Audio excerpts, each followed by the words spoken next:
Get the point. Take a step forward. Many people struggle as they grow older to monetize skills. Like now imagine it's raining so much here in Kisii. Kuna watu wakuna mashamba wajapanda miti. If you plant trees, you know people plant trees in other places, they water the trees. Here in Kisii you don't need to water. Plant the trees. Leave the trees, after some time you sell the trees and you get so much money. You have a shamba back in the village.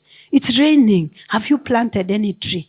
Have you even planted a fruit tree? Because a lot of avocados from Kenya, they are being sold, exported to other countries.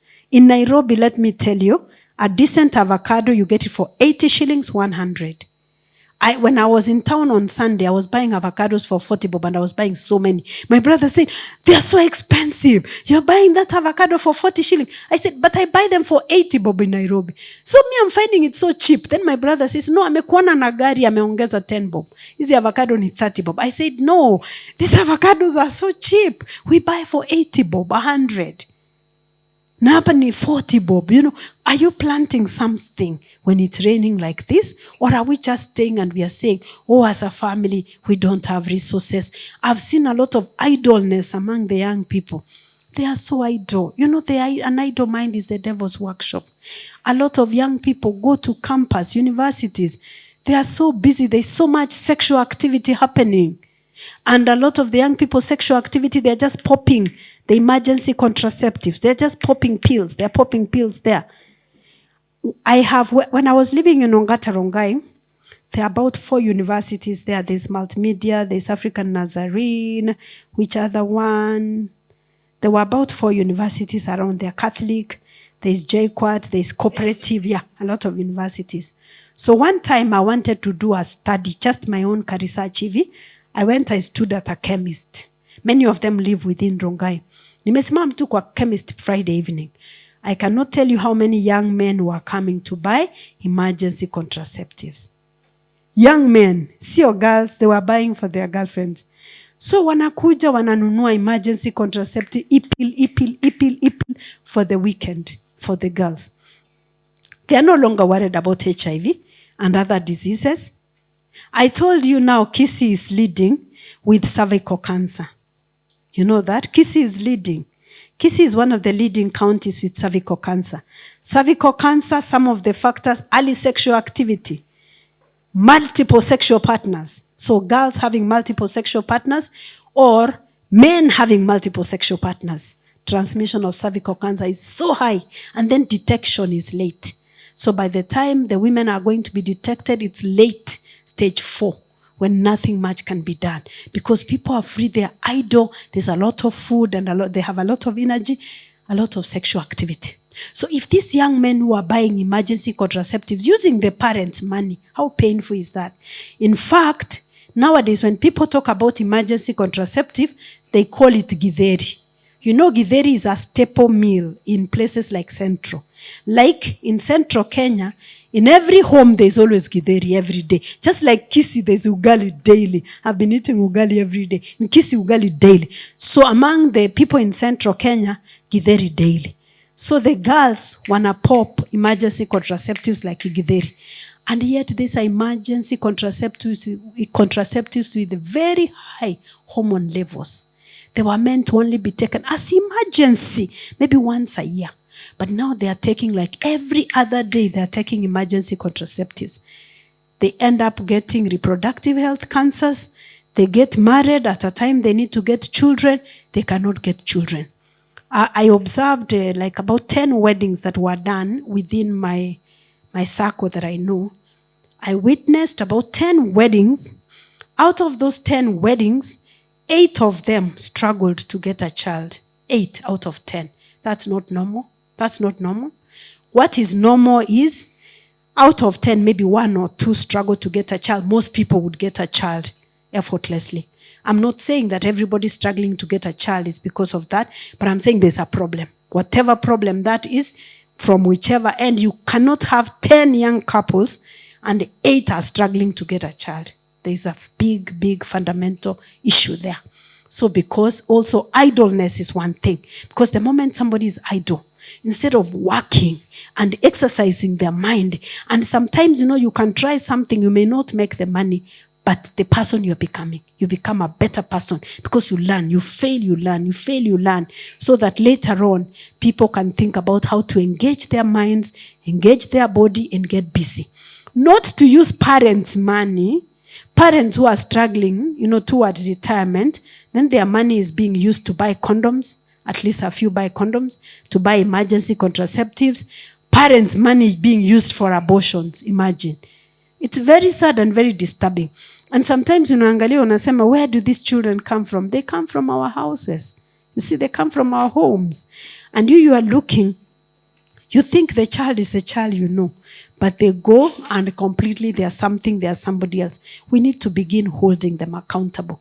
I want to pause a little bit here. I said I will give a bit of time today, being our last presentation, for any questions, any comments. You can even write if you want to. Yeah, then we can, before I can proceed any further. Yeah, you're welcome. Yes. Oh yeah, go ahead. Overeating is a sin. Sorry? Overeating is a sin, they say. What? Overeating. So gluttony is as a sin of drunkenness. Yeah, overeating is a sin. There's somewhere you mentioned about diet. Na kuna mtu ulisaidia kwamba alikuwa na tumbo kubwa. Then he stopped taking supper. Finally, akakuwa sawa. My question now comes, when I was young, there was no breakfast and lunch. But when it comes supper, hao jamaa walikuwa wanapika ugali kubwa. Then tunararua, tunalala na hatukuwa tunaota. Nini ilikuwa ina happen? But nowadays you take breakfast, lunch na supper, most supper, na unapata unaanza kuotaota vile ulisema kwamba mtu anaota kwamba anakula nyama. Mwingine ndio huyo ati yako kwa matanga. Lakini kitambo ukikula chakula mingi supper, sababu huku kula breakfast, lunch, then usiku ukikula mingi, sidhani kama ilikuanga obvious. What happened hapo kitambo? Also, Pia, I think you have partly answered the question. You have not eaten for morning, so you are basically fasting. So by the time you are eating, you are so hungry, you need the food. And also, I believe, hukuwa unaketi, you are working throughout the day. So by the time you are eating, your body needs that food and it uses the food. So when you have been fasting for long, you can eat in the evening. And then another thing, I believe pia hukuwa unakula late. Because especially kama hakuna stima, pengine hukuwa unakaa mpaka saa 4, saa 5, saa 6 hapo. So it depends on the time you are eating also, not late. Then by the time you are eating, your stomach is empty. Another thing pia ulikuwa young. You cannot compare the person you are and the person you were as a child. Yeah? So you were also young, so your metabolism pia ukiwa kama mtoto ilikuwa tofauti. Then another thing, ile chakula ulikuwa unakula wakati ule sio hii. Kule sana ulikuwa unakula ni ugali na mboga, si ndio? Protein very rarely. Ikiwa protein pengine ilikuwa marurano. But right now people are eating heavier protein meal. Like nyama, mayai, whatever. Protein takes very long to be digested. But ukikula ugali na mboga, digestion is faster. Ama na maharagwe hivi because it's plant protein. But when you eat animal protein, it takes very long to be digested. So all the blood inaelekea kwa tumbo, you see? And even by the time unakula ile sapa, lunch haijaisha kutoka kwa tumbo. You are not hungry. Unakula because ni time ya kukula. See, we said hapa Kisii tunakula kumaliza. Hatukuli kushiba, we eat to finish. Hata mtoto anaulizwa, have you finished your food? Imagine, tunauliza watoto, umemaliza chakula? Not ati umeshiba, umemaliza. So the plate has to be empty. So there are many factors there at play that would make you feel kuota hivyo. Yeah. Thank you for answering that. Another question. But what you've explained, I'm a live testimony. When I used to take breakfast and lunch and supper at once, I was big. Some of my friends can confirm that when I used to work Kisii University. You take breakfast heavy in the house. Kifika huko, jamaa wanakupeleka kwa staff mess. Still unararua kuku. Lunch, unakula mix. Kifika jioni kwa nyumba, bado unapata bado ile kuku ulikula lunch. ndio bado iko kwa nyumba, so you become very heavy. Na pengine unateremsha na chai. Yeah, tena unaongeza soda Coca-Cola unateremsha. Yeah. But when I reduced taking breakfast, then I reduced taking lunch, I normally take supper. I can see the change. Siwezi ota vile ulikuwa unasema na ota. Then another question. I have tuko na watoto. Wewe unaweza kosa kukula breakfast na lunch na supper. Lakini huyu jamaa yeye breakfast atararua. Lunch atararua. Supper hiyo yenye ulikuwa unasema previously you were saying somebody is taking food, nyama anateremsha na maruranu, bado kuna chai. Watoto wanakula hivyo, lakini hakuna impact. Mimi si daktari, sijui nini na happen hapo. Watoto hawanoni, lakini wewe jaribu. Ukule tu breakfast, lunch, supper. 1 week you are big. But these young kids, they take breakfast hapo saa 4 wamekula sijui nini, supper watakula ugali kubwa. Baada hawawezi nona na hawezi ota. Unajua watoto metabolism yao iko very fast. Number 1, watoto metabolism yao iko very fast. Number 2, the thing is they play. Watoto wanacheza tu, like unapata maisana ako kwa nyumba ana kick kila kitu ni kama ni mpira. You know he's kicking, he's spending energy. Mimi naweza keti tu from morning to evening, anasimama na kick, aenda aruke pale. So they are also active all the time. In fact, how old are your children? Niambie around between what age to what age. There's somewhere I'm going. Let me tell you what teenagers do. Niko kwa Facebook page, somebody was posting at 2 a.m. akiuliza mothers of teenagers. Hebu niambie, wacha nikwambie what teenagers do. Kuna siku nimelala kwangu saa 4 ya usiku. I've slept at 10. I have a teenager who works out in the gym. Na yeye anaamka usiku anapika. So me I slept. Tumelala. Unajua we always have leftovers. So mtu akiwa na njaa unajua kuna leftover. But sasa hiyo siku nimelala, kuna chakula ilikuwa imebaki ya kupika. I slept, I woke up in the morning, sioni hiyo food. Na unajua kitu kama uko na cabbage kwa fridge na mayai, sioni hiyo cabbage, sioni hiyo na sioni vyombo chafu. So nikaanza kujiuliza, what has happened? I slept at 10. I've woken up at 6. There is no raw food. Na hakuna vyombo kwa sink. So I said no. Did somebody enter the house and still, but no, where we live, nobody can enter. So it's very safe. I mean, mtu hawezi ingia. So I went, I asked the house guard, kwani nimechanganyikiwa? Am I confused? I thought when we slept, we had eggs, we had cabbage, we had tomatoes, we had onions. She said, ilikuwa. I said, but I can't see anything. Kuangalia kwa dustbin kweli, naona kuna hizo mtu amekata. So nikaita the boys, I said, what is happening? Then this boy says he was hungry at midnight, na akapika akakula, and because he knows I always tell them, vyombo zangu zioshwe. So I don't want to find a dirty sink. He cleaned the dishes, everything, na akamaliza akaenda. So I said, okay, now it seems I can no longer plan for food in this house. Because naweza kuwa nimelala, na mimi my mother taught me, by the time you sleep, you know what is to be eaten for breakfast. So naweza kulala nikijua hii ni ya breakfast, nikiamka napata hakuna. So nikamuuliza ulilala? Akasema safi kabisa. But you see, this guy is very active. He works out in the gym and it's very trim and he wants to gain muscle.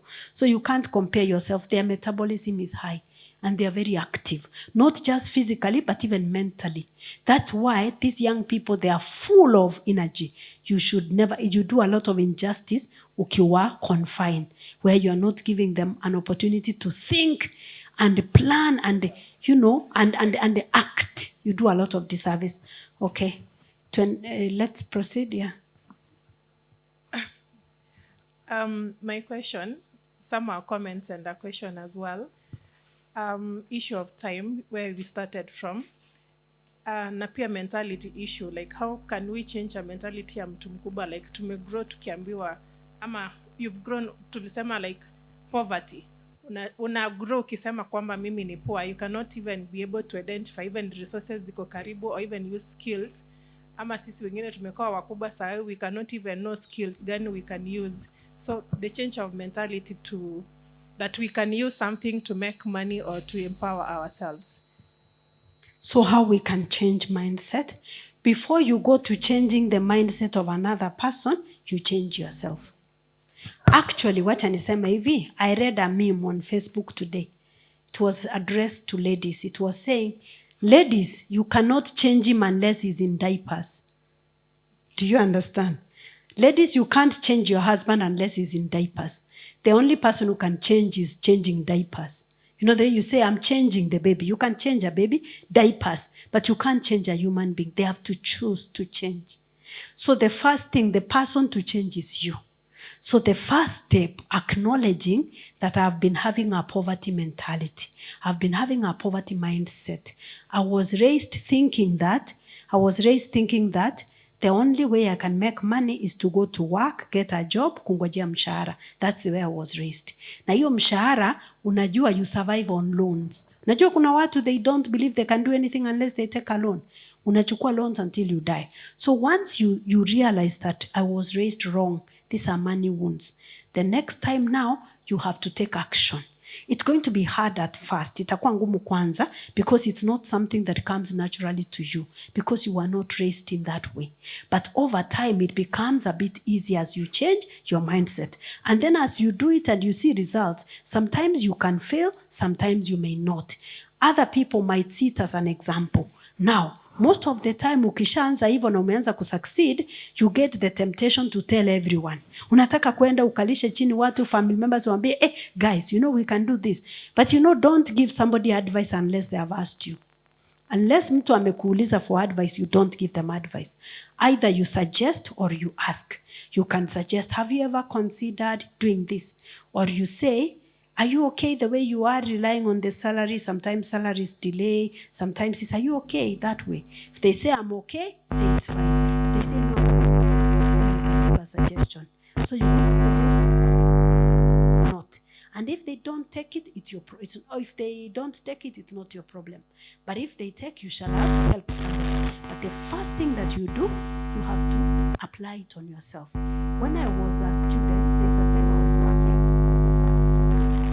So I used to go to class from 8 a.m. to about 1:30. Then at work, I was doing a shift in the afternoon, about 2 to 8 p.m.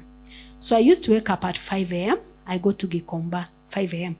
Nakimbia nanunua nguo mtumba because I realized most of my classmates were very busy. So they didn't have time kununua nguo, kununulia watoto ama kujinunulia. Because they used to tell me, where do you buy your sweaters from? They are so warm and so nice. So nikaanza kuamka 4 or 5 naenda Gikomba.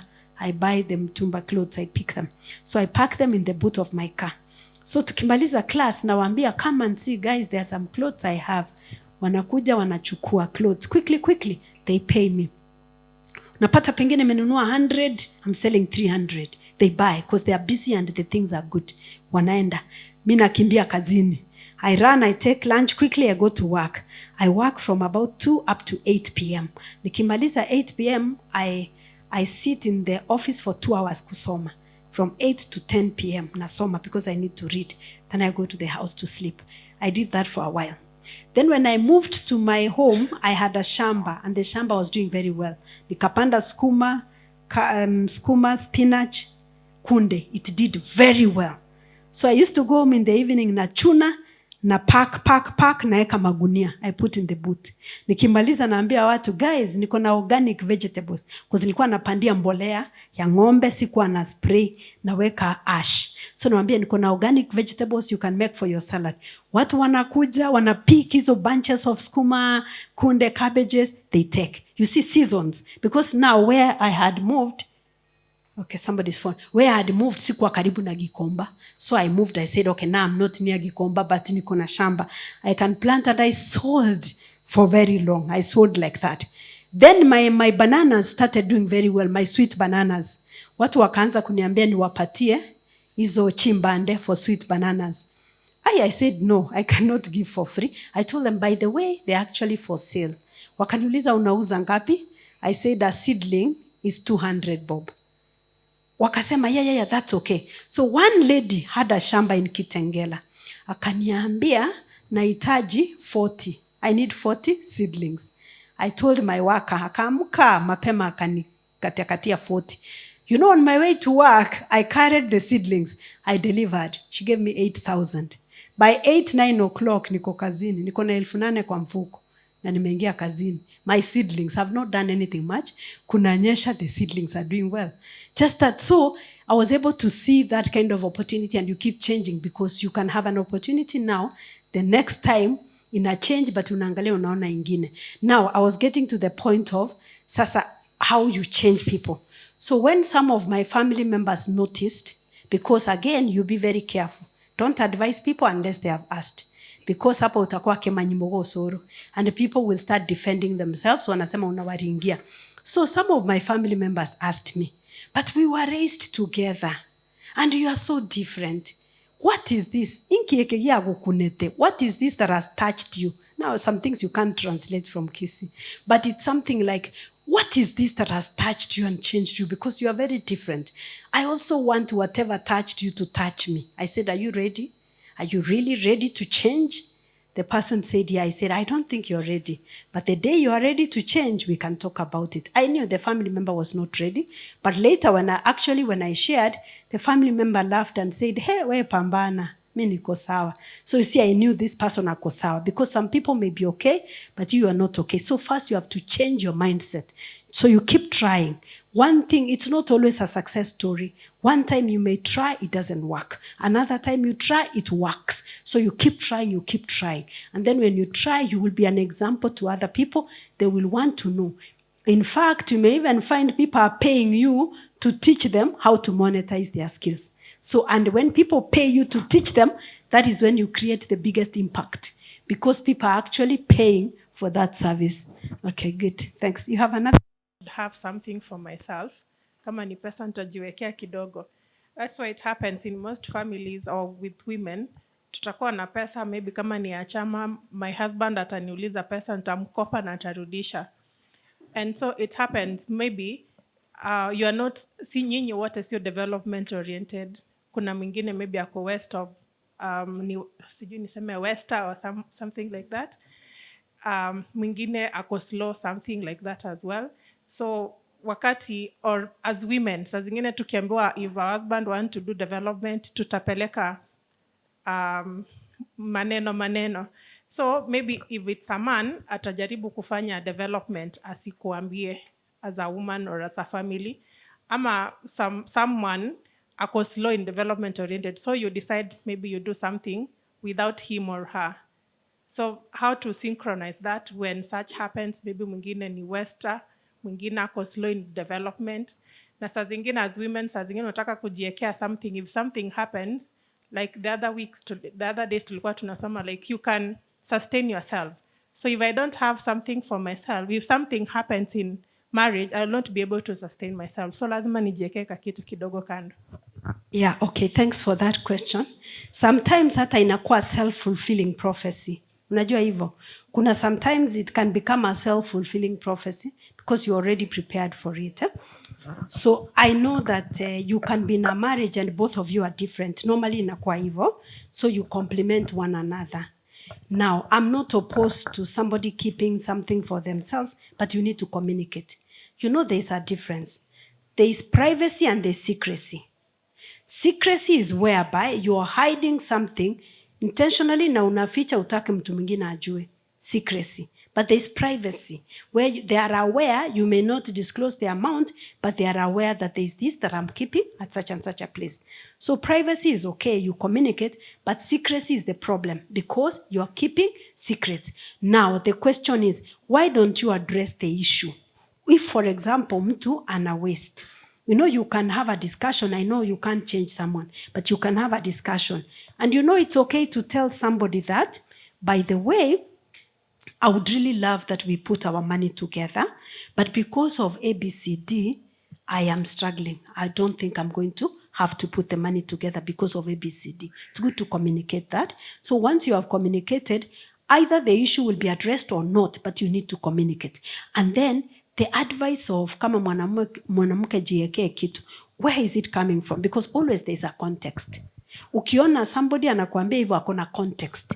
Maybe wherever they were in a union whereby the partner had mpango wa kando, the partner was likely to even be in a polygamous union, na alikuwa anajua if we put everything together in a kiti, watoto wengine ama watu wengine watakuja from outside and they are going to have to also partake of the family property. Maybe it's coming from there. There's always a context.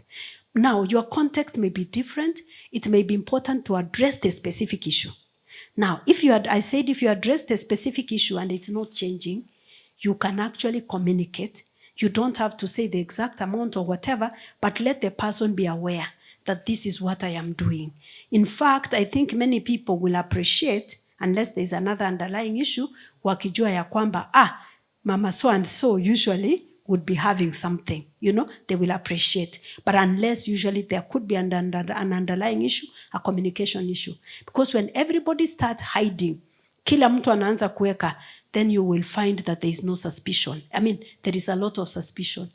Hata unapata, there are some homes I see, imagine there is no bread, let's say for breakfast. Watoto wanakuwa toast from one partner to another. Ambia mama yenu akununulie, ambia baba yenu anunue.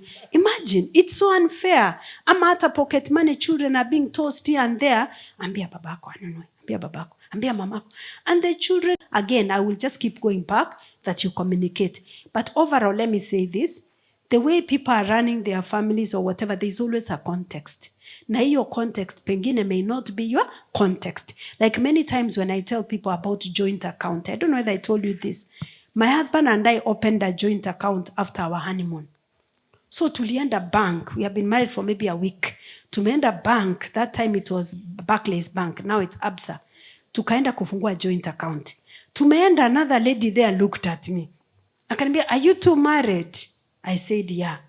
And she said, are you sure you want to open a joint account? I said, yes. She said, you're sure? We have seen a lot of things here. I said, yes, I'm serious. So we go ahead, we open a joint account. Then she asks us, is it for either to sign or both to sign? I said, either to sign. Either of us can withdraw money. She took time. She said, how long have you been married? I said, something like a week. So maybe she saw I was very naive. She said, why can't you have it both of you to sign? I said, no, because sometimes I may be busy. One of us may be busy. It's easier for one of us to do what? To sign. She said, just think about it. But she put us either to sign. We have held that joint account for 21 years now. When we've been married, 21 years. We have that joint account. And like right now, I'm here. My husband called me in the morning. He told me we were doing a certain transaction and he needed some money. So he called me to tell me I need to go and withdraw the money. Because now, ever since now, we have an alert. So when he withdraws, anybody withdraws, an alert will come to my phone. So he needed to let me know so that akienda kutoa, nikipata alert nijue. So akaniambia, there is a transaction that has come up. I need to go and withdraw money. So he went to withdraw the money because haina ATM, unaenda kwa bank, unatoa pesa for 21 years. But I would not recommend everybody that open a joint account because your circumstance may be different and mine is different. So evaluate the person you are with and then decide what to do. When we were building our home, because my husband was in charge of buying the materials and everything, I took a loan, I put it in his account because I wasn't going to be available. I was expecting our last born. So I took the entire loan, and when I was giving the account where the money is going, I just indicated it to be put in his account. So he would go buy materials, anakuja jioni na Excel sheet, ananionyesha up to the last nail. But namwambia, no, I don't need to see what you have bought. He says, no. So he has documented, he has files on the expenditure to our home. But I just told him I don't need to see because I trust you. If I didn't trust you, I was not going to put this money in your account in the first place. Will I tell everybody to do that? No. People are different. So evaluate your situation, but whatever decision you do, please communicate. Like usifanye vitu siri. Just be a person who walks in the light. You communicate, you just say, for this reason, I'm willing, but circumstances are that for now, I'm not going to do it. So that you are not going to walk in darkness. You don't let, again, as we said, somebody to change you. Is that clear? You're smiling, you're surprised. Hivyo ndio nilisema. Situations are very different. But for me, I would like to do unto others the way I would done unto me. Like I want to do to someone the way they do it unto me. But if I gave my husband money, this one I must say, if I gave him money and I got evidence that he has squandered the money, I will never give him again. You understand? So I'm not doing it blindly. I'm saying this person has not given me any reason whatsoever to doubt his financial expenditure. I doubt he will give me. But if he ever gave me, I will be foolish to still continue doing this because I will not be a good steward. You see, you are not a good steward when you are giving and somebody is squandering, okay? But again, I will begin rethinking because sometimes unajua, what we do is that we bury our heads in the sand. You know, sometimes there's an issue we need to address. But tunaenda we bury our heads in the sand when the fundamental issue is, can this person then really even be trusted? You know, when you think about it, can this person be trusted? So I totally agree. Situations are different. Please manage whichever situation with wisdom, but always remember to communicate and deal with the root issue. Because you can be dealing with surface issues, but then you find there are underlying issues that you have not addressed. Okay, yes, next. I was urging my fellow Christians. There is a scenario which occurred in 2013. There is a certain lady who went to bank. Walikuwa wameishi tu vizuri for more than 15 years. She requested apewe loan sababu alikuwa ameachiliwa. She was given 2.5 million. So this lady walikuwa wameongea na bwanake wakaleta pesa kwa nyumba. Kuna investment walikuwa wanafanya. The husband aliamkanga saa 7 ya usiku akatoroka na hiyo pesa. Actually vile alitoroka na hiyo pesa ni kama alikuwa amecommunicate kwao nyumbani. So the lady when she realized the money is not in, ilibidi msichana akapiga simu kwa kina kijana. Akawaambia we were sleeping and fulani hayuko. So the moment parents wakamwambia hatujamuona. So yule msichana akajaribu kufuatilia kwa marafiki, akasikia jamaa wake ako Nairobi. So yule jamaa ilifika saa 8 ya mchana akamwandikia text akamwambia I no longer want your services in my homestead. Nisikupate ukienda huko. It is not the first time actually. So me as a Christian, I was telling my fellow ladies, if you don't trust your man, even if you trust him, inaweza fika mahali watu hawaeleweki. So ni vizuri hii pesa, if at all you don't trust this person, number 2, kama hakika hujalipiwa dowry ama ukimshuku, don't do that because most ladies in Kisii town, we have seen them perishing, we have seen them dying because of these loans. Asante, wacha ni comment before you comment. That's a very good point you have said. Na in fact, hata umeongea vizuri kusema ya kwamba don't even trust somebody hujalipiwa dowry. That's not even a husband. In fact, in the first place, what are you doing with that person? You see, if somebody is getting the milk, why are they buying the cow? Nauliza tu. So in the first place, should you even be cohabiting with someone? You need to regularize, have things in order in the first place. Yeah? So that's not even a husband, that's some other male human being you found. Another thing is this, yeah. Another thing is this. Let me tell you something. Let me tell you, most of the time, somebody will not be stealing 2.5 million for the first time. Unajua saa zingine, I've kept on talking about us, looking at the root cause. Unajua many of these things, they begin during dating.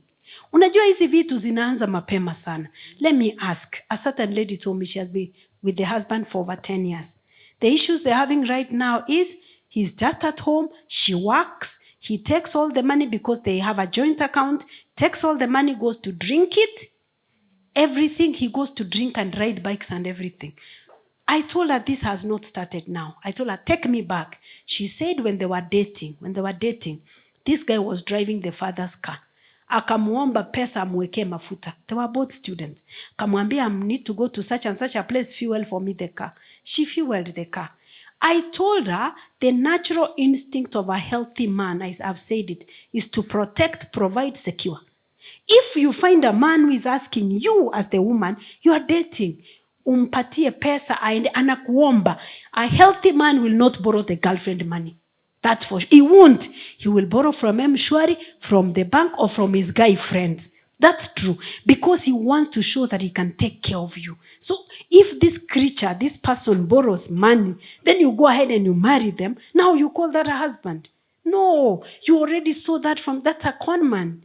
So if by the time the con man is stealing 2.5 million, he has always been a con man. So saa zingine unajua what tunasema these people change. They don't. They just become more of who they are. But sometimes we are blinded. You know, the Bible says, let me read for you something. I'm going to give you a chance, but I think I need to read for you something because people say, oh, you know, we love each other. We love each other and we'll make it work. Let me tell you what the book of Proverbs says. Chapter 24, verse 3 and 4. By wisdom, a house is built. By understanding, it is established. By knowledge, the rooms are filled with all precious and pleasant riches. My people are destroyed for lack of knowledge.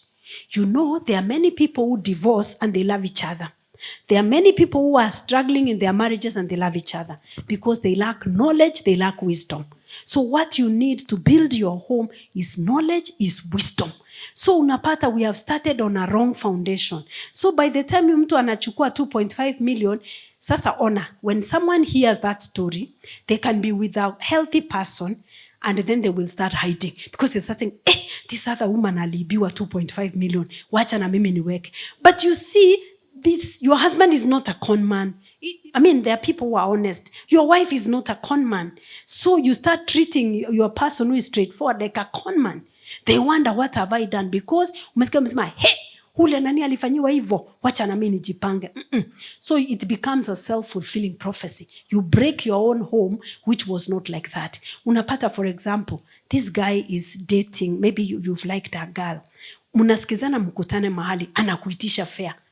Then you go ahead and marry this female creature that is just out to consume. Then you start saying, wanawake ni pesa tu. Anakuitisha fare to come and meet you. Alafu ukiona kama anakuja vitu zenye anaitisha, unashangaa. The things they are eating, you wonder.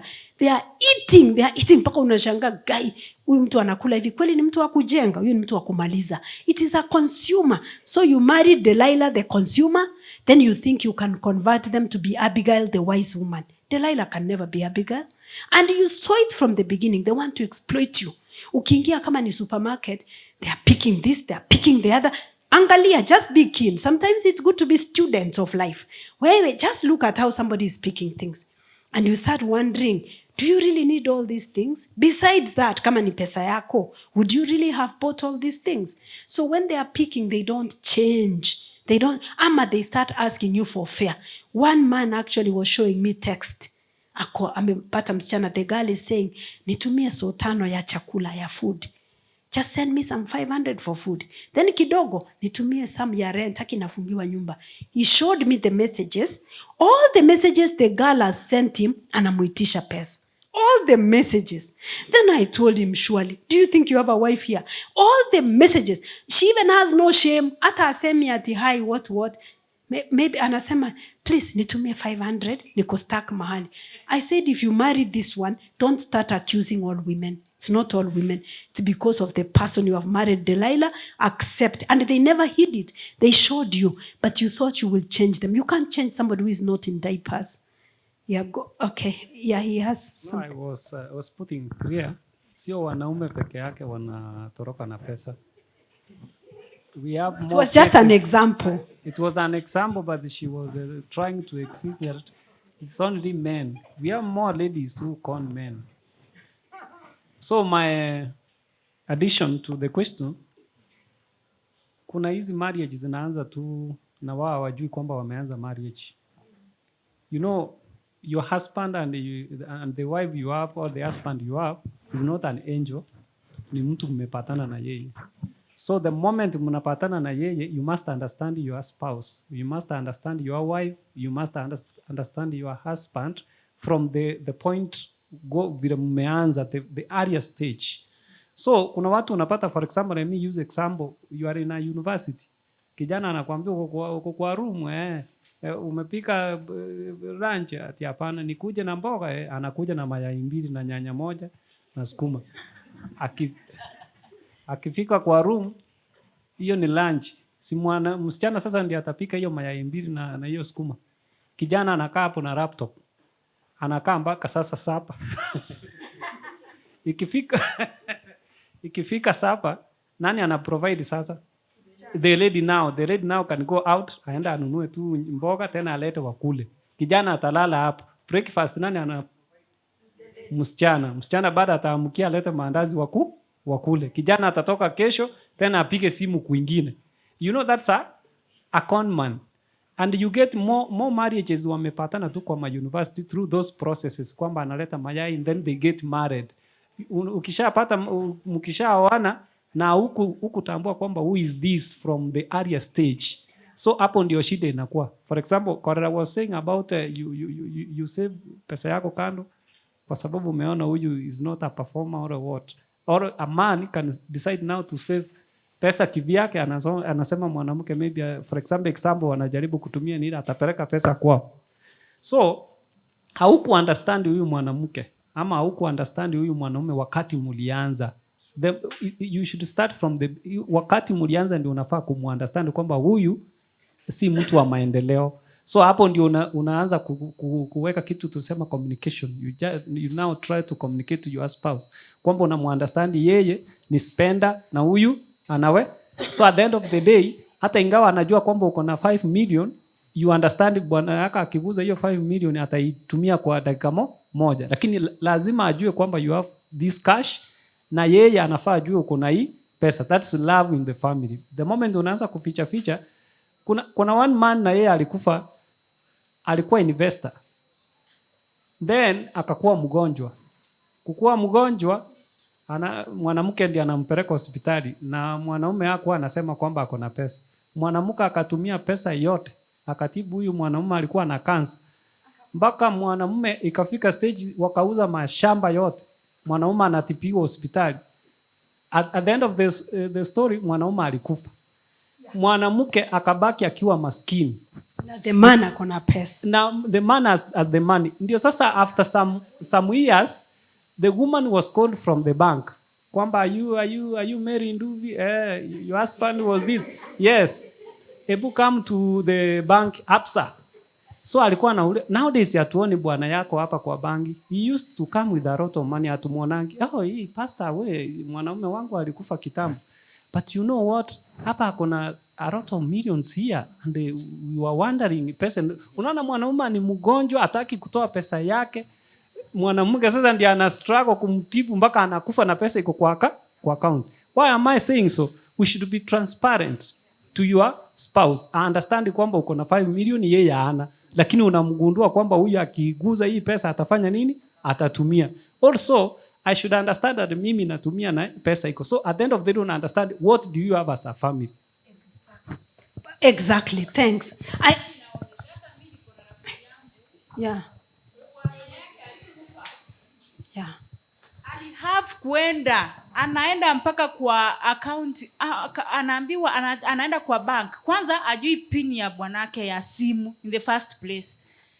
Sasa anajua yenyewe, naye alikuwa anajua kuna pesa mahali, lakini sasa lazima apite process, aende asainiwe sijui wapi, ndio ile pin ikuje kujulikana. Mimi hiyo kitu haikunifurahisha. Yeah. I pray that we can change and be more transparent and be more open and be communicative. It's okay, you go ahead. Yeah. I really pray that some of these things we are sharing, it really pains me. Like ukiona watu wanaficha wako na cards under the table, you know, and you are one family. And most importantly, remember, it diminishes resources za familia. Hiyo ndio shida. Mnaendelea kuwa maskini when you can actually do better. And even you can do so much together. Okay, go ahead. Somebody wants to say something. You can do so much, I'm telling you. When you combine your resources, you will achieve so much. You will have investment. Your children will be comfortable. They'll go to good schools. You will even be a resource to the community. Go ahead, somebody. Yes, God is good and all the time. Yeah, there's that issue you brought about finances. There's this thing about our money and my money. Mostly and most of the days, our money is the man's money. Yes. Na ile ya madam is my money. And there is this other thing, when a man is pushed to the very wall, especially in terms of finance, kuna hii pesa ina pop up, alafu unaambiwa ni ya chama. Yeah. Another thing, it's about ambition. Each and every one of us has different ambition. Kuna ule anataka kujiendeleza career wise. There is that other one who is maybe an entrepreneur in their own right. So wants to progress with their career, others anataka kusoma aende mpaka ngambo. This really brings some sort of conflict, especially when a woman wants to really progress to certain heights. The third thing, I would like to have counsel on how to deal with the children who are really hyperactive or something like that. For example, my daughter. My daughter is someone who wants change very fast. There is a certain time alifika pahali akaniambia mimi sasa siendi shule, and I asked her why, and she told me I'm being told about apples the entire time. If the teacher is not going to tell me something else, me, I'm not going to school. I'd rather stay at home and do something different. Na hapo nyumbani bado, when things stay the same, she wants change in like 2 days.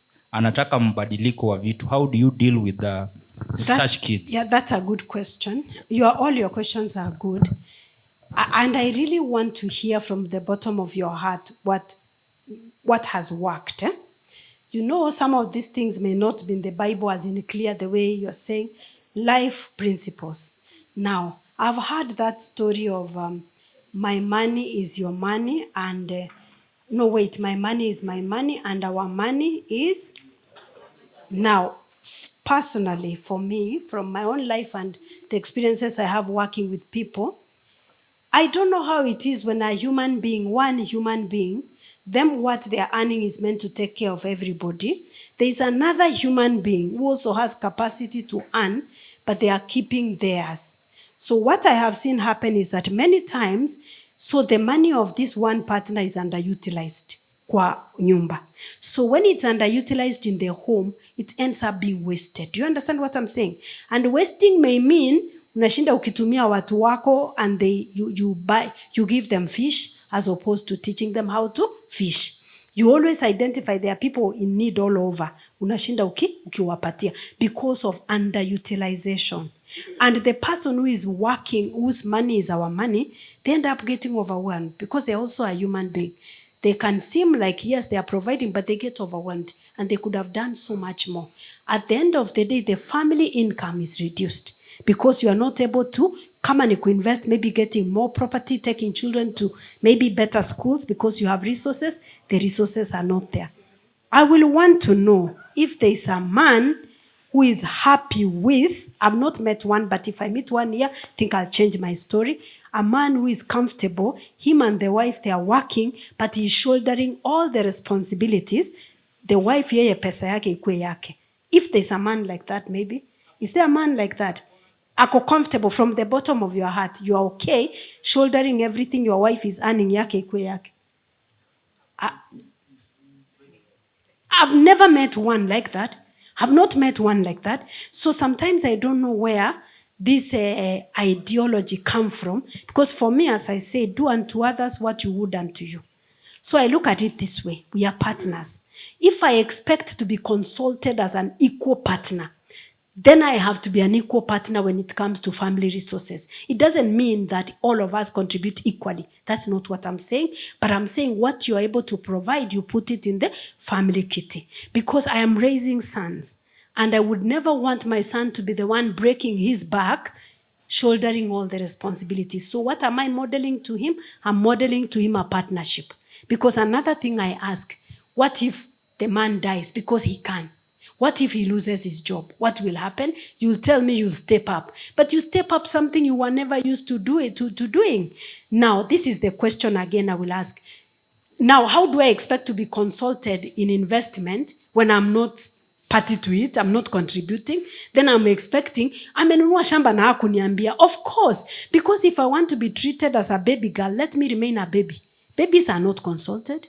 Now, nasema tu, you want baby girl treatment, remain a baby. Because now you cannot again start, it's conflicting because you're saying, I want to be spoiled. I want to be treated as a baby girl. Then you start complaining. Oh, akanunua shamba, akaniambia. But I don't tell my son where I'm buying a shamba. He's a baby. I don't tell him.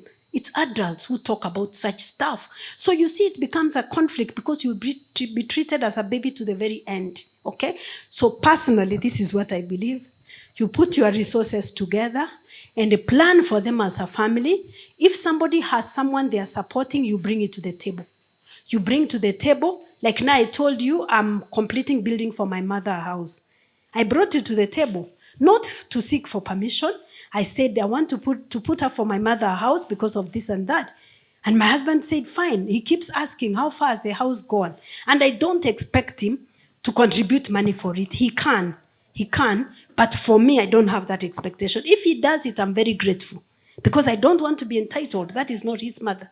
So if he says the day he says, have this money, you can actually roof with it. I'm so grateful because that's not his mother. I don't expect that. So you put together, I'm yet to meet a man who is happy doing that. So I don't know where that is coming from. And then the other part you talked about when it comes to kujiendeleza, mwingine ako tu sawa na biashara. People are different. Me, I believe in complementing one another and supporting one another. If, like, for example, my husband met me at the university, we met at the university and we met in church. I do not ever expect him to come in between me and my studies because he met me at the university I was studying. He met me in church, so I don't expect him to come in between me and my service to God. Because were it not for God, he would not have met me. Were it not for my studies, hangenipata. So the thing is, we support one another. He may be interested maybe in business. Me, I'm interested in kujiendeleza. So we bring it to the table. Like now, when I was coming to Kisii, I said, I'm going to Kisii to speak for 1 week. I'm leaving Kisii, I head to Nairobi, I pack my clothes. I'm going to Mombasa for another 1 week. So we talked because him is always at home. So we talked, we said, so you're going to be home with the children, I go. He said, please go. What do you need? Support. The next time he has something he needs support, he will say, you know what, there's something I need to do. So during this time, block your dates, you'll be there with the children. We support one another. Remember the way you treat your partner, they will treat you the same when your whatever comes. So I don't know, maybe the part you may be saying, I don't know that, it becomes a problem when the woman is the one who wants to advance. I said on day 1 or day 2, the IQ of the children is determined by the IQ of the mother. Children who are malnourished most of the time, they come from families where the mothers are not educated. So they don't even know how to combine the food groups. So by you supporting your wife, for example, as a man to advance, it's a benefit to your children. My children have gotten opportunities because of me. Like they go somewhere, you find somebody knows, somebody says, you're Rose's child, come and get this. My son wants to go to an exchange program to Canada next year. And he told me, Mama, I want to go to Canada for an exchange program by the university. I told him I have friends, I have clients in Canada. I have churches I've ministered in Canada online. I just contact them. I say, my son is coming to the university. Anybody there? And I told him, you will be hosted. He will be hosted. My son will be given first-class treatment. You know why? Because I've ministered. I have people I've never met, but they are my clients. They are my friends. So imagine what a blessing. Like if my husband was blocking me, then our son is going to Canada. He has to struggle. He doesn't know anybody. But because of that, so they go places. They say, somebody says, when mtoto wa Rose, just come. You don't need to line up. Just go here. When mtoto wa so-and-so, the father, other places, just come, get this. So by you supporting each other, unless you're with the wrong person, such that maybe some people can become proud. Some people get to a place, they forget where the Lord has gotten them from. And that is not an issue of advancement. That's an issue of somebody's attitude. Because they feel wanataka kukanyaga watu, and such people never go very far. Because they become proud and they never advance from that point. So maybe addressing the issue, you can ask, why is it that I'm bothered if my wife wants to advance? What is the real issue? sometimes you can say when they have young children, there are women also, let me talk about women now. There are women also who don't understand their seasons. Like if you're breastfeeding, for example, the priority is the baby being breastfed. One of my colleagues left a 6-week-old to go for a training in the US for 6 weeks. Was it 6 weeks? A 6-week-old baby. She was in maternity leave. Na alikuwa amechukua leave. Opportunity ikakuja ya kwenda US. Akasema akatoka leave. Akasema siachi. Nikiacha hiyo opportunity sita succeed. Sitapata ingine. Imagine she got a nurse from the workplace to come and live in her house, an elderly nurse, to sleep with her 6-week-old in the US. Surely. Now, those are wrong priorities. Because a child who is lacking that connection with the mother at such an early age, they will never recover. Because that's a motherless child. You see? So you find somebody does not understand their seasons. And no, right now I'm breastfeeding. The child never asked to be born. So I will have to stay here, take a pause, and breastfeed because you understand your seasons. So maybe understand critically, why is it that I'm bothered when my partner wants to advance, and support your partner because you'll benefit as a family. And at the end of the day, it will actually, even she will support you because your time will come also and your partner will support you. Then the other point you've talked about, having a hyperactive child. I think that's very common for me, right school, because there are some schools that don't have extracurricular. I've had to move my children many schools because some schools don't have very vibrant extracurricular activity to use the energy of the child. So check whether they're in the right school. Do they have enough play? Do they have extracurricular activities? Check that out. Then the other thing, you can engage your child in other activities outside of the school. Like I remember my eldest son was very hyper. He could be in class because of being hyper. He eats all his nails because he's just bored. He wants to keep going. I registered him in the Kenya National Library Services. So every week he had to borrow 2 books and do a book report. And then I enrolled him in a public speaking club. He's a very excellent public speaker. So I enrolled him in a public speaking club because he loves to speak. He can speak. I enrolled him in a writing course. So he was doing writing. He would write manuscripts, materials, and they're even monetized. So as a parent, you have to be ahead of the time. My last born is so hyper. I've enrolled him in a football club. So Friday afternoon after school is in an Adventist school. They break at 1. He goes for football.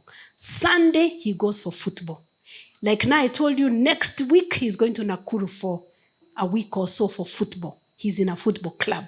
Because I realized he's also a member of the Kenya National Library. He's very active. He's also in a writing course, which somebody is helping him to be a writer online.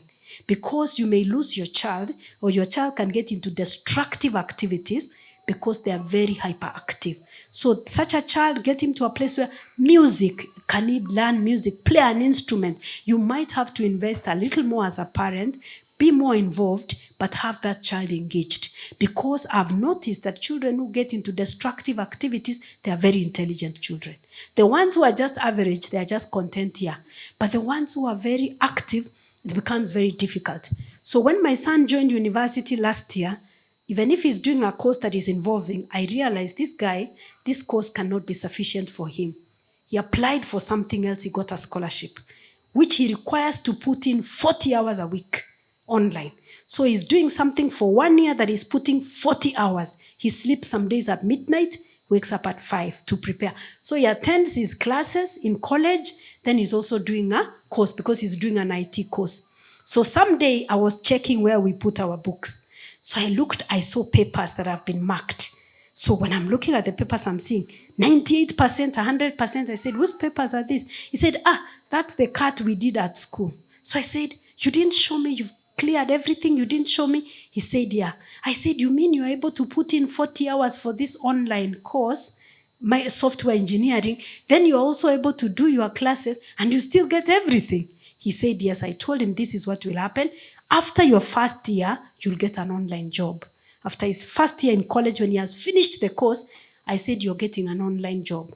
So I was discussing with him, are you going to get the job? You take care of your expenses? He said, no, because you are my parent. you will pay for me for my university. I said, that's okay. So I asked him, how do you want to spend your money? He opened as a money market investment account. He says, I will put my money there. By the time I finish campus, I will have put a down payment for an apartment. Said, I want to buy a house. Said, what will you do with the house? He said, it will be 2-bedroomed. I live in one. The other one, I use it as an office. So I said, can you move in with your brothers? He said, no, they are not my children. You stay with your children. Me, I will buy an apartment. I said, oh, you can actually even buy the apartment and rent it. You see, because this guy, I know him. I know if we don't engage him, the guy can get lost just like this because his mind works very, very fast. So he has to get a job so that he will be working and he will be studying. So what I can say, you have a treasure. That's a wonderful child you have right there. But then you also have a heavy responsibility to find out what works best. You try many things. Then when you see there's something that they are doing very well, you encourage, motivate them towards that. Because we have seen children who have gone ahead and they have really done very well in other things alongside the academic. So academic is not stimulating enough for them.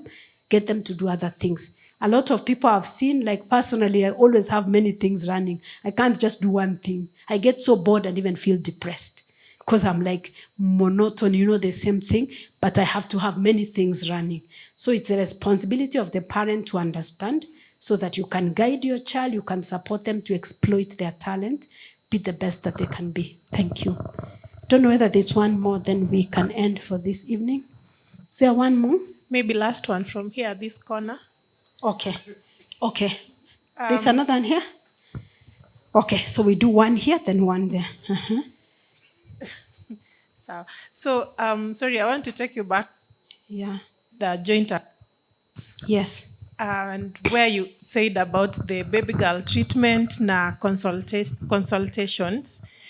Mostly what I know or what I feel, what happens sometimes, it can happen, the joint account, but it happens in white-collar jobs where your money is salaried, maybe to account, where you are contributing. As a lady, you're contributing.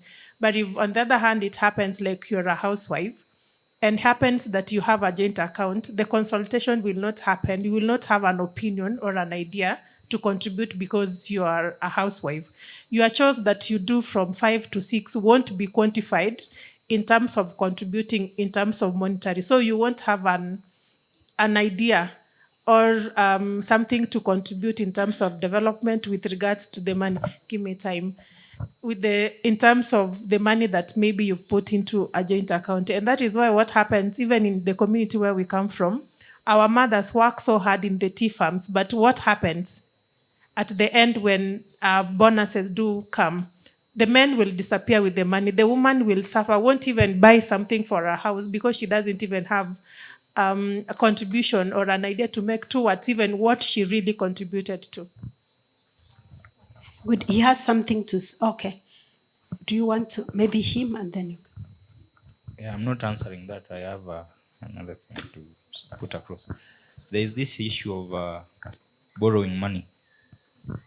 Usually it happens that when the man gives out the money, that is normal because of how society has put it. But then again, when a lady does the other way around, it is a debt. And you are really reminded about that. Yes. So borrowing money. Okay, I'll comment.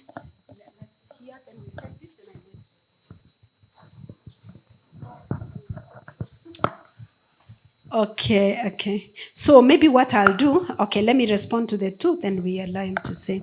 So yeah, the part of the housewife, remember I said that even when somebody is a homemaker, they are making it easier for the other person to work. So they are taking care of the home and they are making it easier for the other person, so they are contributing. Now, what I would want to know, sometimes I ask ladies, do you really want to be a housewife? Like, if it's something you really want, and both of you have agreed, that's okay. Sometimes, let me say this, and it may sound mean. Sometimes some people choose not to work because of laziness. They have opportunity, and the partner, and even the partner encourages them to go out and work, but they don't want to go and work.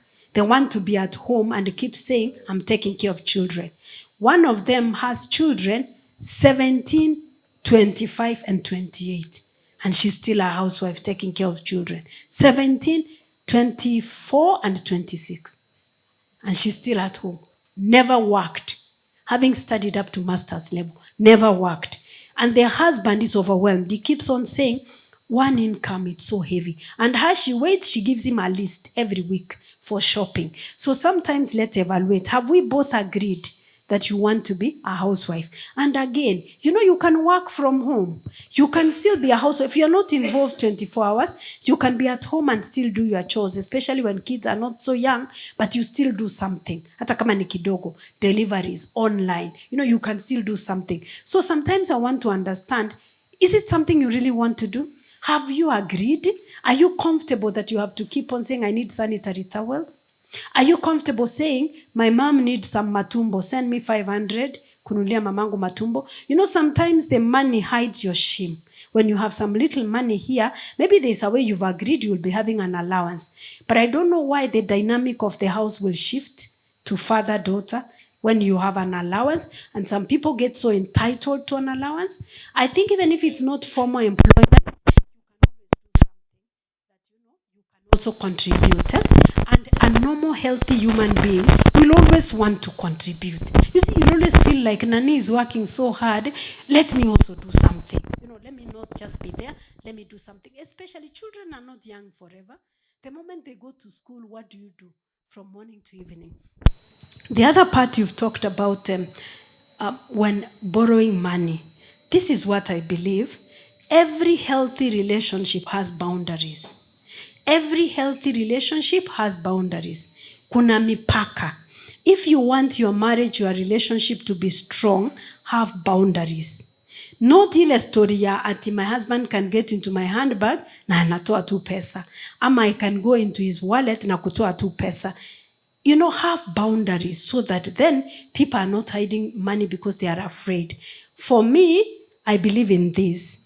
If like my husband was planning to do something and they need money, he asks me for it, maybe tuko mahali na anasema, can you give me some money? He will refund it. If I ask him for money for something, I refund it. Because he didn't have a budget for it. When our sons were traveling to Uganda last week, our sons were going to Uganda, they needed yellow fever vaccine. I organized for the yellow fever vaccine for them to get. In my mind, I thought because it's a government facility, I thought it's free. But in mimi nilikuwa nimepanga. So I told their daddy to go and drop them. He went and dropped them. Then he contacted me and said, did you know that the yellow fever vaccine is 3,000, I think, something like that each? I said, I didn't realize, but because I'm the one who had organized, pay for them and I will refund because you're already there, because it was prompt. As you pay, you are being prompted. He paid for them and I immediately sent him 6,000 because he didn't have it in his budget. The same way I want to be treated. If you send me somewhere, I was coming from town. Then you tell me, pitia hapo kwa Kamau, ulete nyama kilo moja. Mi sikuwa napanga. So, utanitumia pesa. No, unajua boundaries are good. Sikuwa napanga, just an example, natumia tu nyama. I know we are Adventists, soya basi. Maragwe kilo 2, I'm just saying. Peter hapo, sometimes ama anasema, the kids are asking for pizza, ebu pass there wanunulie leo ni Tuesday. Sikuwa nimepanga. So he says, just pass there, I'm sending you money, you'll pick it. Just that. Sometimes, when we catch feelings, let me tell you, we romanticize everything. Sometimes we romanticize things that should not be romanticized. So we want to be romantic ati ni unipendi, unijali. Sasa hiyo tena imetokea wapi? If we were walking, you were not planning to buy clothes. Nimeangalia duka, nimepata kuna sale. I wasn't carrying money. Nikwambie cause uko na simu yako, nilipie nichukue hii jacket. Si utani refund, mi sikuwa napanga. Si ndio? I was not planning to buy a jacket at that time. So I will say, buy me this jacket. Once I get home, I'm going to give you the money. So where are the romantic catching feelings coming from? Because it was your plan, it wasn't my plan, you see. So we need to respect each other and respect each other's boundaries because we are two in one. We need to know where your spouse ends and where you begin. where you end and where your spouse begin. You can't start arguing ati kwani kama nimekuambia ununue maharagwe hapo ama ununue mboga, si pesa ni yetu, si hata hiyo chakula utaikula. But mimi sikuwa na hiyo mpango. Like I wasn't planning. Or if you have agreed, sometimes people agree on expenditure. You see, sometimes you agree where utanunua mboga. Like in my house, my home, we have agreed, may I buy vegetables and fruit, my husband buys vitu za supermarket. Tume agree. Like now I was away during this time. Avocado na ndizi zimeisha. Sina watumia pesa wanunue. It's my responsibility to buy bananas and avocados. So I'll send them money. I tell them, guys, go to the market, buy avocados and bananas. It's my responsibility. So siwezi anza kusema, I was away, hizo ndizi hata wewe unakula. Let's not romanticize. Wacha tuheshimiane. Okay, please, we can take the last one. I want to take you back to, in terms of disciplinary of kids. How do we discipline our kids? That is in all cadres, that is the teenagers to the small kids. How are we supposed to when they have done a mistake? That's a good question, actually, and I don't know why it never came up, because it's very important. Okay, you want to add? I have a girl who is argumentative. Yani kitu yote unamuuliza lazima argue. Hata ukimwambia this is wrong, umefanya, hawezi agree ati amefanya hiyo kitu. Lazima afanye nini? Akuchallenge. Akuulize mbona hivyo? Mimi sikufanya hivyo, ama I'm not the one who was. How old is the girl? 18. Na yani he has to argue. Yani hautamshinda kuargue. Alafu au kuguza maneno ya watu wenye wako na wazee wenye wanakunywa pombe. Kama mzee wangu aliwacha kazi, tangu aliwacha kazi hataki kufanya kazi yoyote, kunywa tu. Okay. So I will begin with this ones, then I come to that one of discipline. It's a very important question. They are important questions. So number one, amesema ya kwamba, how do you deal with that teenager, young adult who is very argumentative? You know, there are people who are, vile ume describe, it appears like somebody who is defensive. They are always ready to defend themselves. Sometimes people can be defensive because they have been criticized as children, maybe at home, maybe at school. They felt criticized. So they are always ready to defend themselves because of being criticized, or there could be whatever. But most of the time, naona because of criticism, they are ready to defend themselves. Kuna kakitu ndani yake inamfanya asikie kujidefend. So what you do not engage. Because if you engage in that kind of discussion, that kind of debate, you will not win. So what you do as a parent, we mwambie, just pass the information umwambie. For example, if you are telling them, like, let's say amekuja late, and you know when they are coming late, ukimuuliza, mimi sikuja late, hata nilitoka I didn't even go a long time. You just say, I have noticed that you have come in at 8 p.m. And you know, as a family, the time we need to come home is 7. Nataka tu ufikirie whether what you're doing is the right thing. Anaanza kujidefend, don't argue. Just let them.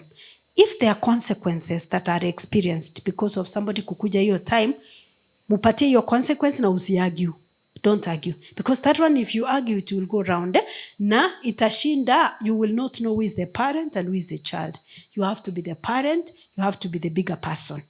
Inamaanisha kama ni ana argue ndiyo, lakini kama ni consequence, ana experience hiyo consequence. So don't continue arguing with her. Just say once, alafu mwache. Sometimes they can grow older, especially akienda in a different environment, it can end, inaizaisha. Because unajua many times mtu ana argue because kuna vile watu wanamuengage. So that is when there's an opportunity to argue. But akipata watu wanakaa tu kando, you don't continue arguing. That's an adult already. You don't have to continue arguing. Yeah, but you can also tell them that I noticed that you are always trying to defend yourself. I think you need help. Do you need to talk to somebody? Unamsuggestia tu hivyo. Because I know some have come to talk to me, they have said, watu wameniambia niko very defensive, nimeona tu niongee na mtu. You know, later they go thinking about it. So you just tell them, hey, the way I'm seeing you defending yourself so much, I think you need help. There is something making you defend yourself. Then the other part you've said is, about a family member who drinks. It can be a husband, it can be a child. Let me tell you, every irresponsible behavior has an enabler. Somebody is able to drink or act in a certain way because anajua hakuna consequence. Because swali nitauliza many questions, but I know most of the time when you are living with somebody who drinks, you need counseling. Ujue vile utamuhandle. It's a long process, but I'm summarizing. Number one, I usually ask, anatoa pesa wapi kama hakunywi pombe? Utasema marafiki wanamnunulia. Now, akikunywa akilewa, ni anajileta kwa nyumba? Anatoa chakula wapi anakula? Good. So akikuja pengine anapata leftovers, anakula. Now this is the point. When you are dealing with somebody who is alcoholic, hiyo ni kama disease tuseme, you talk to them first, of course the day they are sober. But as much as possible, do not enable in any way. Meaning, you don't give money to such a person. Kama kuna consequence yeyote ame experience, and I know people will think it's mean, but akianguka kwa mtaro, you don't pick them. You don't pick them. Oh yeah, I know. My mother used to drink and we used to pick her from the mtaro. You don't pick them from the mtaro. You leave them in the mtaro. Paka anaamuka anajipata. I know you will say that maybe they may die. You're not God. You're not the one holding somebody's life. You don't know when somebody will die. You don't pick them from mtaro. If, for example, ameshikwa amepelekwa ndani because of drinking, ama amekunywa pombe ya mtu ameshindwa kulipa ameshikwa, you don't go to remove them from there. It's okay. Let the mother do, but for you, you will not do. The mother will not be there forever. So you don't go to pick them. David Ogot's son, David Ogot, the son to Grace Ogot, is a recovering alcoholic. Alitufunza kitu kwa church yangu kitambo. He said the reason why he continued drinking for very long, alikuwa anakunywa pombe kwa bar, akilewa kabisa anaita bibi yake. Ana plead, anamwambia, please, I've stopped, just come. The wife goes. She pays the bill. As she's paying the bill, anamwacha pale. Anatoroka anaenda kwa bar ingine. Anampigia simu tena after some time. The whole night anashinda akimzungusha. The wife akilipa, anamwacha anatoroka. Akienda nyumbani, when he used to eat school fees, akienda nyumbani baba akianza kumchapa, mama anaingia katikati. The dad is a professor. I think he's still alive. The mom was an MP at some point, Grace Ogot and Bethwell. He said, baba akikasirika akimwambia, I sent you to India, you used all the school fees. He takes a kiboko akianza kumbonga, mama anasimama katikati. Namwambia, there is no way you're going to hit my son. Because baba hawezi chapa mama, anamwacha. So he told us, he said, were it not for my wife and my mother, I could have stopped drinking a long time. But my wife and my mother, they kept on enabling me. Nikikuja nikitapika, bibi anapangusa. Nikikuja late na muamusha ananipikia nakula. So he knows that there are no consequences. So he continued doing that. Later he said, by the time aliacha kunywa pombe, kijana yake alikuwa ashaingia pombe. Because kijana knew that men drink. The daughter was in a relationship with somebody who was taking heroin. Because the daughter saw the mom akivumilia na huyo mtu na yeye akakaa hapo. Because what happens, your children are learning from you. The girls are likely to get people like that, or they don't. The sons become like that, or they will not. Or they may go completely the other side because wamechukia. So it's important for you to be helped so that you don't enable. Because sometimes we think we are doing things out of love, but we end up enabling people. So they find it easier for them to do it. And I can see, like in your case, your husband has many enablers. Especially akiwa ni mama, I can tell you people stay in addiction because there's an enabler. Kama hakuna enabler, it will be very hard for them to sustain that habit. Let me talk about the one for discipline.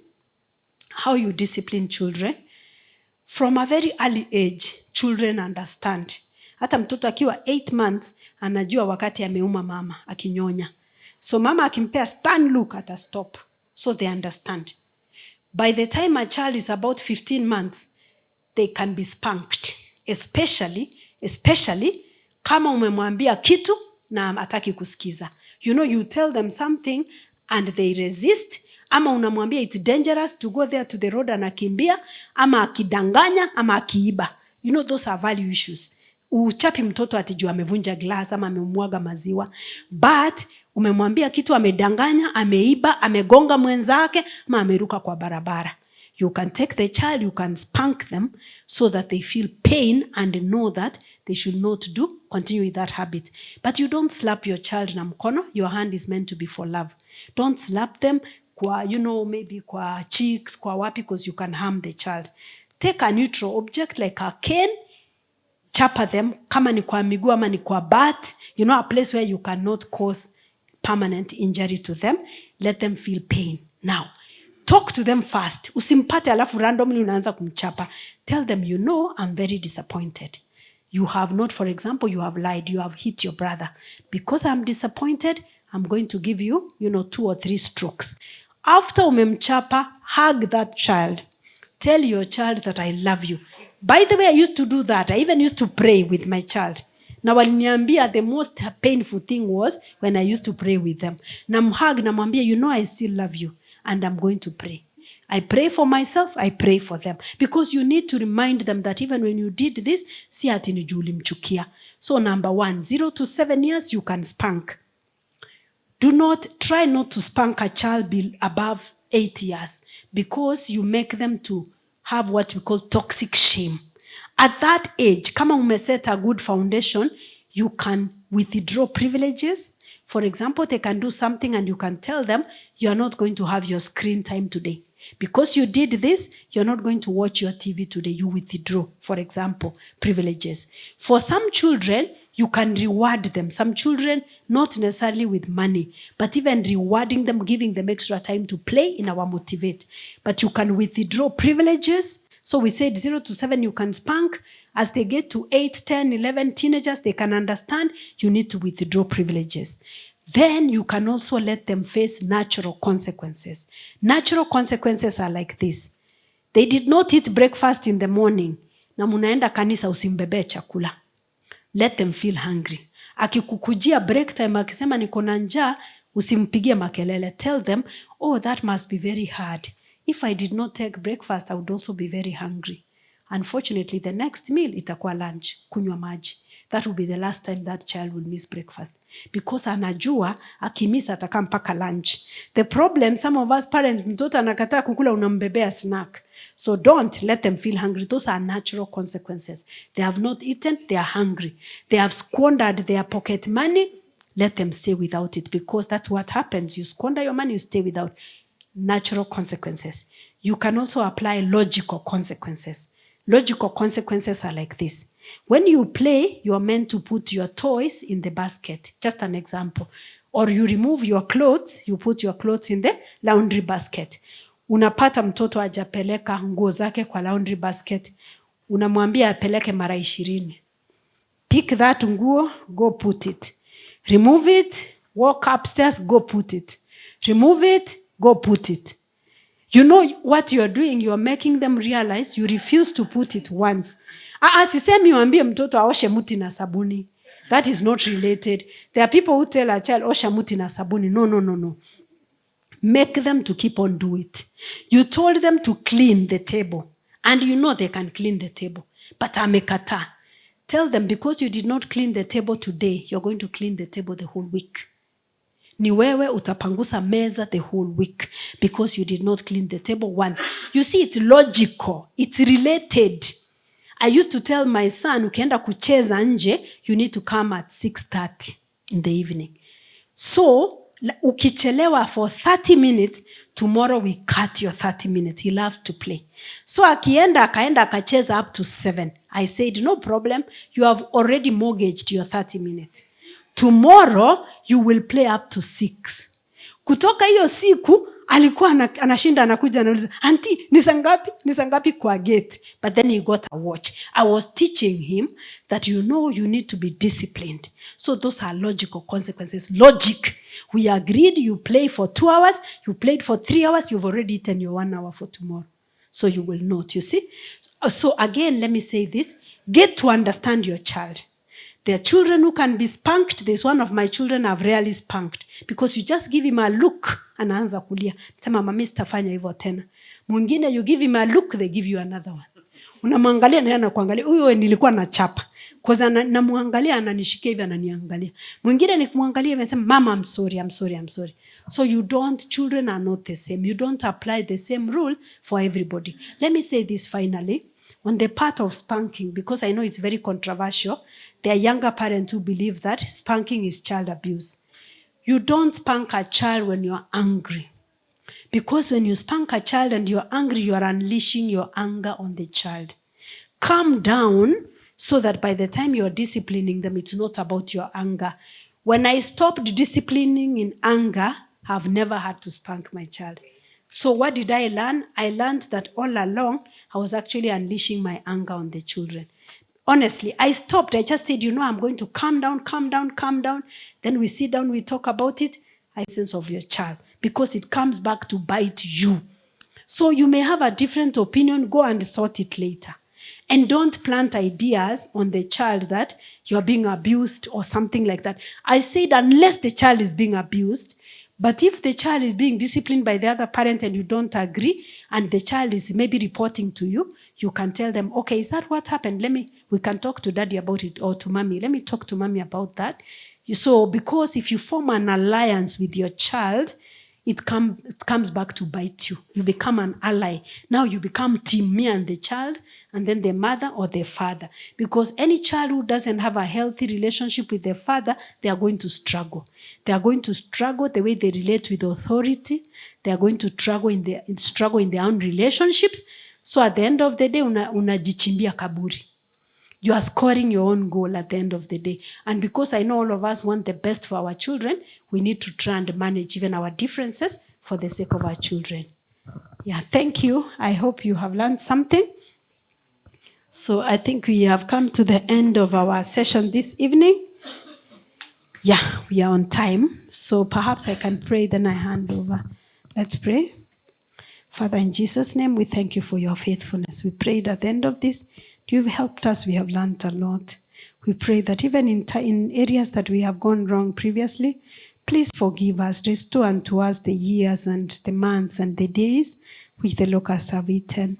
I want to pray that our families may be blessed, that our families may thrive. I pray for each and every person who has spared their time to be here.